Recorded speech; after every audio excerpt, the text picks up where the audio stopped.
What's up mga boss? Kumusta? Ito ang una kong video bilang isang biyahero klasiko. Dito makikilala nyo ako at ang mga lugar na ating napuntahan at ang mga adventures natin. Tara, let's go! Nagsimula ang adventure natin mga boss nung napadpad tayo dito sa Cebu City. Dito ko na rin nga nabili itong unang classic bike ko. Wala pa ngang isang buwan nung nabili, napasabak na agad sa akyatan at dito na rin natin na-experience ang unang pitik natin. Ang sumunod naman na biyahe natin mga boss ay nung nag-camping tayo sa Mount Campetra sa Alcoy, Cebu. Ito yung second na long ride natin at yan na rin nagsilbing break-in ng motor natin. Ito ang pinakaunang pag-participate natin mga boss sa Distinguished Gentleman's Ride or DGR noong taong 2022. Ito nga pala ay isang global motorcycle event. Yearly itong ginagawa para makalikom ng pondo para sa prostate cancer at men's mental health awareness. Ito yung pinakaunang pagbisita natin mga boss sa Bukidnon. Talaga namang na-amaze at na-love at first sight ako sa lugar. Hanggang ngayon nga ay binabalik-balikan ko talaga ito. Ito naman mga boss, yung pinakaunang pagbisita natin sa Antique. Dito naman ay nung napadpad tayo mga boss sa Prosperidad, Agusan del Sur. Bumisita tayo sa isang magsasaka na bigyan tayo ng pagkakataon para makita kung paano nila pinaprocess ang abaka. Year 2023, ang second time na umattend tayo sa DGR. Ang mga sumasali sa event na to ay mga classic motorcycle riders habang nakadapper or vintage style suits o kahit anumang formal attires.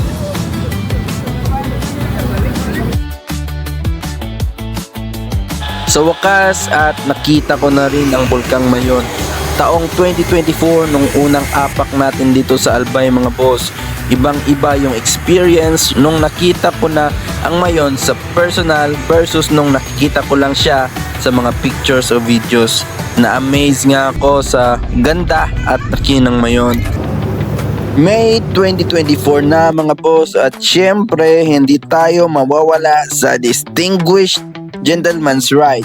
Ikatlong taon na natin na nagpa-participate sa event na to, ngunit itong motor natin ay konti pa lang yung pinagbago. Bukod sa headlight grill at sa classic signal light ay wala nang ibang upgrades ang motor natin. Bumalik nga tayo for the second time dito sa Bukidnon mga boss. Namamangha pa rin ako sa ganda ng lugar. I highly recommend na bumisita kayo rito mga boss sa Bukidnon at panigurado babalik-balikan nyo rin ito. Share ko lang din to mga pitik natin mga boss noong 2025. Shout out sa mga pitikero sa TCH Cebu.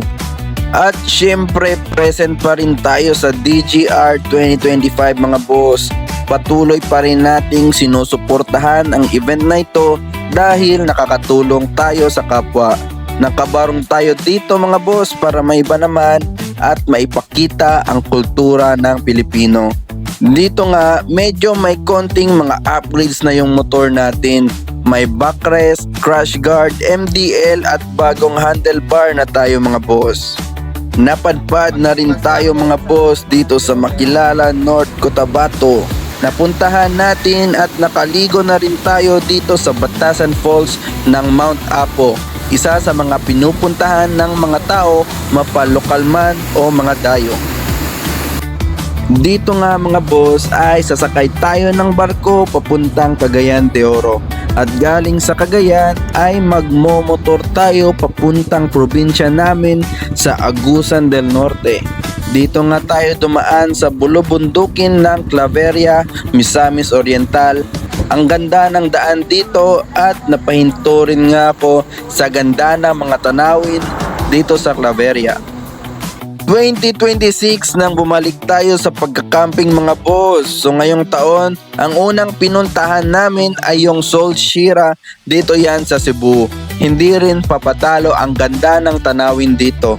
Sa ngayon, ganito ang trip namin. Umakyat ng bundok para mag-enjoy ng magagandang tanawin, magpalamig, minsan nga ay umaakyat lang para magkape sa gilid ng daan. First time din nating makapag-camping sa Mount Kang-Irag sa Sirao. Isa sa mga sikat na pinupuntahan ng mga mahilig mag-camping dito sa Cebu. Iba din yung dating ng tanawin dito mga boss. 2026 rin mga boss nung unang apak natin sa Balutakay, Bansalan, Agusan del Sur. iba rin ang dating ng tanawin dito mga boss. Mapupunta mong pastor. Sa ikatlong pagkakataon nga mga boss ay bumalik tayo dito sa Bukidnon. Kahit na siguro ilang beses akong bumalik rito ay paniguradong mamamangha pa rin ako sa ganda ng lugar na ito. Sana nga talaga ay hindi magbago. Binisita ulit natin yung sikat ng Communal Ranch at Lovers Lane sa Impasugong at cafe sa bukid ng Lantapan. Bukod sa kakaiba ang tema at disenyo ng cafe sa bukid, ay masarap din yung pagkain nila rito. At sa wakas nga ay napuntahan na rin natin yung sikat na Lake Apo ng Valencia City. Andito pa rin tayo sa Bukidnon mga bossing ko at nasa Manolo Portage tayo bumabiyahe papuntang Dahilayan Forest Park. Isa sa mga pinupuntahan ng mga turista sa tuwing bumibisita dito sa Bukidnon. Unang beses nga namin dito sa Forest Park. Ang ganda at ang tataas ng kanilang mga puno. One to sawa talaga sa pagkuha ng mga litrato. Marami ring mga activities na pwede nyong gawin. Distinguished Gentleman's Ride 2026. Present pa rin tayo mga boss. 5 years straight na tayong present sa event na ito. Marami na ring mga upgrades sa motor natin para makasabay sa forma at performance ng mga kapwa natin classic motorcycle riders. Kakaiba ang DJR na ito mga boss dahil ngayong taon lang nagkaroon ng ruta papuntang bundok kaya hindi talaga tayo nawala sa taong ito. Andito na tayo sa last part ng introduction video natin mga boss. Last day of the month ng May 2026 ay naisipan namin na ikutin ang South Cebu at puntahan ang Badian Highlands. Isa sa mga sikat na pinupuntahan ng mga riders dito. Napadaan nga muna kami dito sa sikat na Lechonan dito sa Karkar.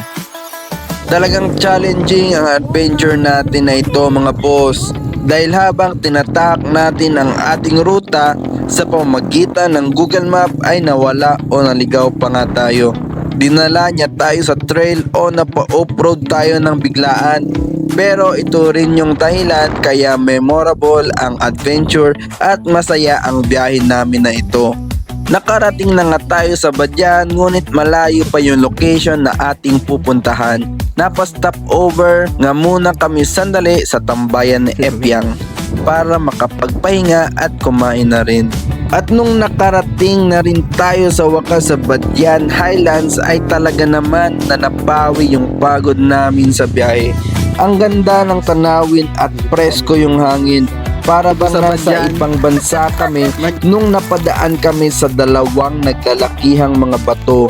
Hindi ko talaga malilimutan ang adventure namin na ito dahil bukod sa naabutan ng ulan, natumba pa nga kami ng 2 beses.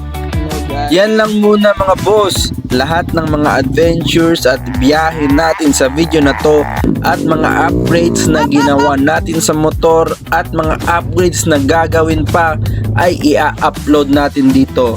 Sana ay suportahan nyo ang paglalakbay ko at maging bahagi kayo ng bawat biyahe at storya ng bawat daan na tatahakin ko bilang isang biyahero klasiko. Maraming salamat.